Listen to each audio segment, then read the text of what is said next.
T-Man 978 Chill Review. Hello everyone, T-Man 978. Right now we're taking a look at Iron Factory's Iron Samurai series, Yoroi Shishimaru, aka third-party stylized Lio Convoy. This figure was donated to me by Matt, the bot supplier. Yeah. If you scan this QR code, it will probably take you to the instructions filmed by Henry Pake for life. Anywho, yeah, this came to me out of nowhere because Matt, the bot supplier, likes my reviews for some reason, and I appreciate it. Thank you so much. This thing is tiny, as you can imagine, because it is an Iron Factory figure. It looks like, well, it's Lio Convoy, aka the Japanese Optimus Primal, on their I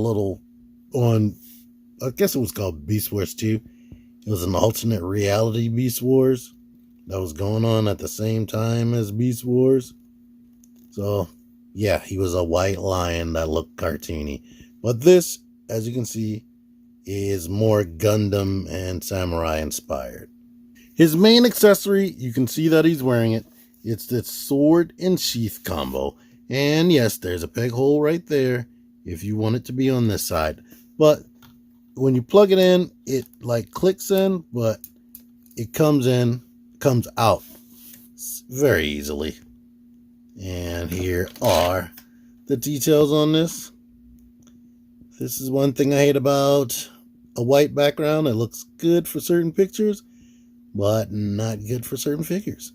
And then, if I try to use my black background, he has a lot of black too, so I can't win.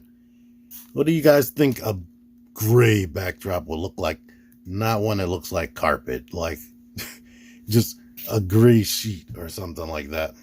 I don't know, I might try it.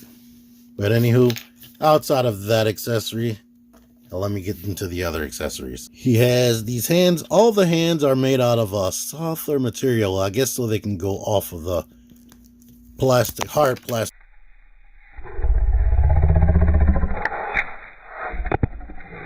Hard plastic ball joint right there. And this whole figure, even though it's very, very tiny, and some of the pieces are thin, the plastic all feels really good. It's amazing, and the joints are really tight. But that's how you pull the hands off. Pro tip, when you put the other hands on, make sure you're not trying to do it like this. Make sure that the lion claws are to the back, and then you push it on. Here are the weapon holding hands right there, shaped like that. Depending on how you have this thing posed, it can double as a thumbs up right there.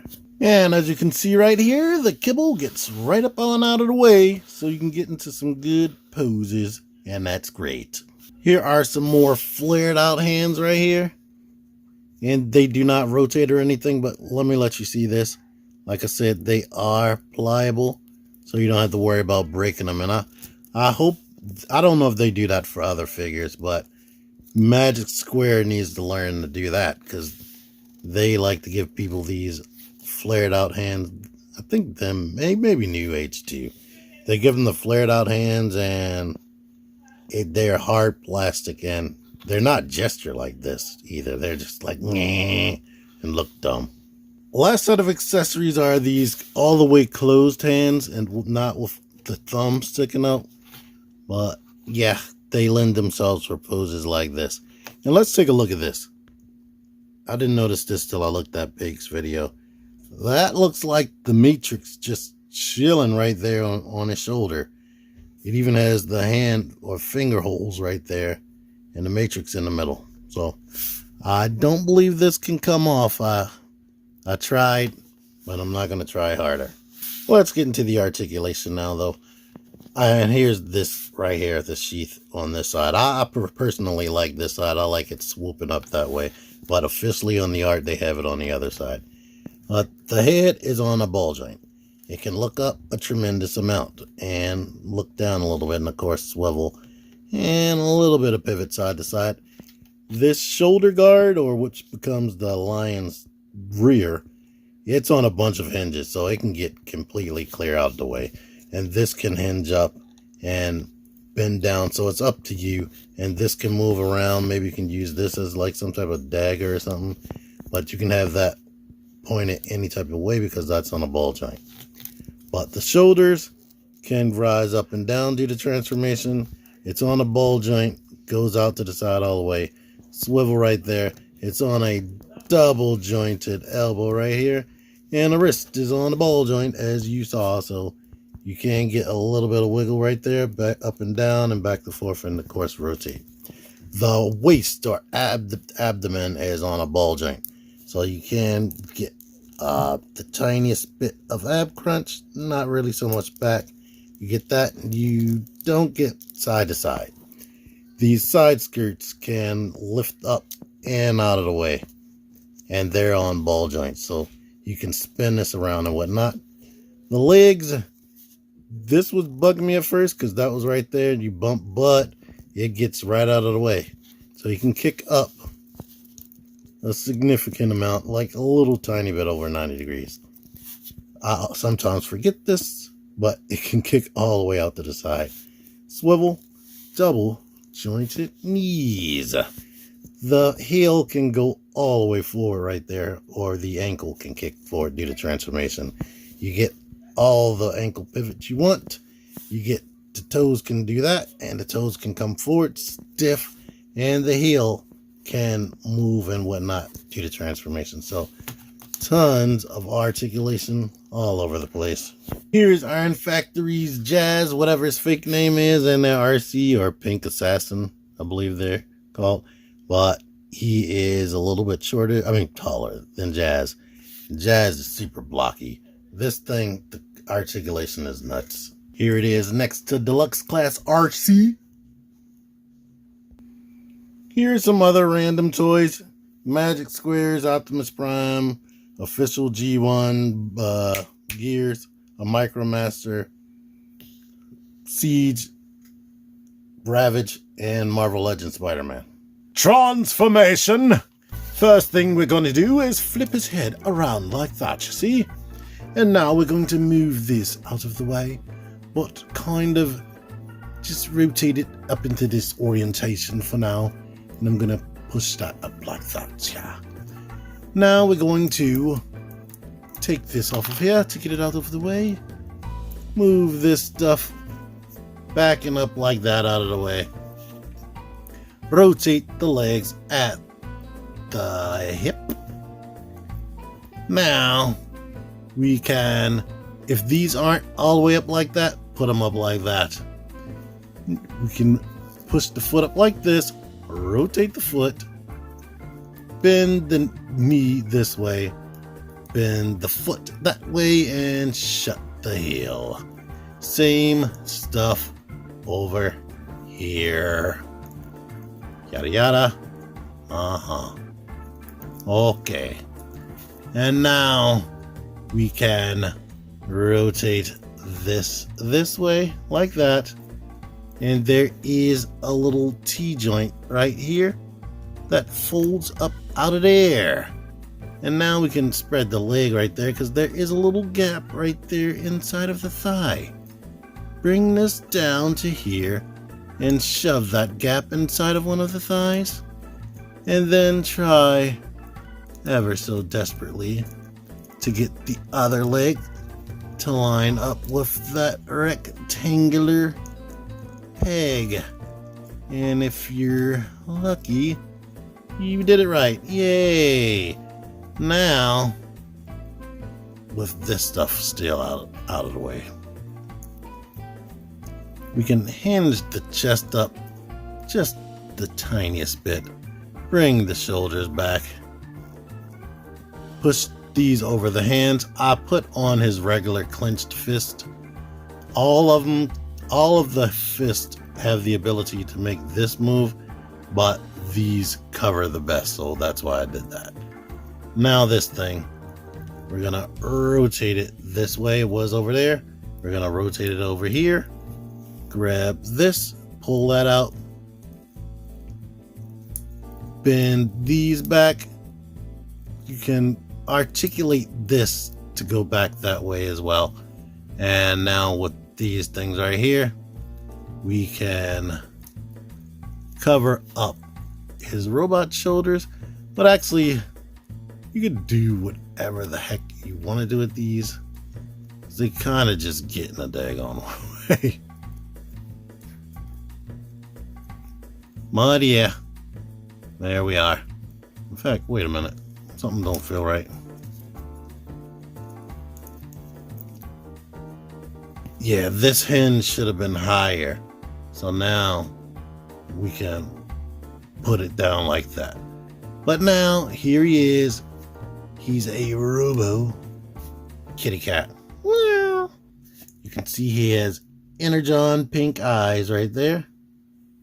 You can see more of that detail. Now they show you to put it over the shoulders, but you could put it straight to make all this line up to make that look like it's his robo mane. But I'm gonna move it here so it doesn't get in the way of the articulation. Same articulation in the arms. Only thing you have different is this right here. These joints in the elbows are super tight. The head, the mouth can open. When you push it up, like it can look up, but when you make it look up, the head is exposed right there. So you could do stuff like that to cover that. It can limitedly, and this moves, can limitedly look to the left due to the ball joint on there, but it can not so limitedly look to the right because that's the transformation hinge right there. So there's that. And back here, basically, you're limited to this right here. The foot swivels right there and the toe can bend. So it's good at getting in running or walking poses, but anything else not so good, because in order to get these legs to move outward, because you need to break the transformation. But when you break the transformation, it drops the illusion. And it would work better if these things weren't here, but they are there. So yeah, getting it to look any type of normal back there besides just standing there is tough. I forgot the tail can go down. It can turn this way and be like tucked right there underneath of the booty. But what I was trying to do when I paused and went away, I was trying to get him into a seated pose. Hold on. There we are. And he still has these ports right there. So you can still port the sword on him. There you are. You can still have that on him if you need to. And here he is next to you. Deluxe Bumblebee right here. Row, row. This is probably accurate scale because he is a lion. Here he is. Deluxe RC. Here is Deluxe RC. Here is oversized knockoff Deluxe RC. Here's Cybertron Defense Hot Shot right there. Yay, he's tiny. Anyhow, I love this thing. The lion mode looks good, looks nice. It's kind of not a cohesive look in this area a little bit, but you can mess around with it like I was showing you. Because these shoulders can be wherever and this can be wherever. I like that the mouth can move. I like all the details, like the accessories it comes with. Kind of wish I had a gun, but he is a samurai. But, you know what? I don't usually do this, but come on, I'm going to do it. I'm going to move this stuff out of the way. Lift this up. Hinge that up in there. Flip this stuff forward. Get these hands out and move that around. Get the hands out, move that around. Lift that up, lift that up. Bring the chest down. Flip the head around. On peg the legs from there. Get this up. And we can put this back over shoulders. Get this back over that shoulder. We'll push this T-joint back up there and do that. Straighten up the legs. Flip that. I'll put the heels down for that sitting pose. Do that, that. And rotate the thighs around. And now he is a robot again. And I definitely like the robot mode. I mean, he does have a bunch of kibble, but he is supposed to be a samurai warrior. And they wore a bunch of armor. Any type of samurai figure you have is probably, unless they're wearing like a cloth gi type situation and not armor, they're gonna have a bunch of armor hindering things. So there's that. So I like it. Thank you, Matt, the bot supplier. Thank you all for watching this.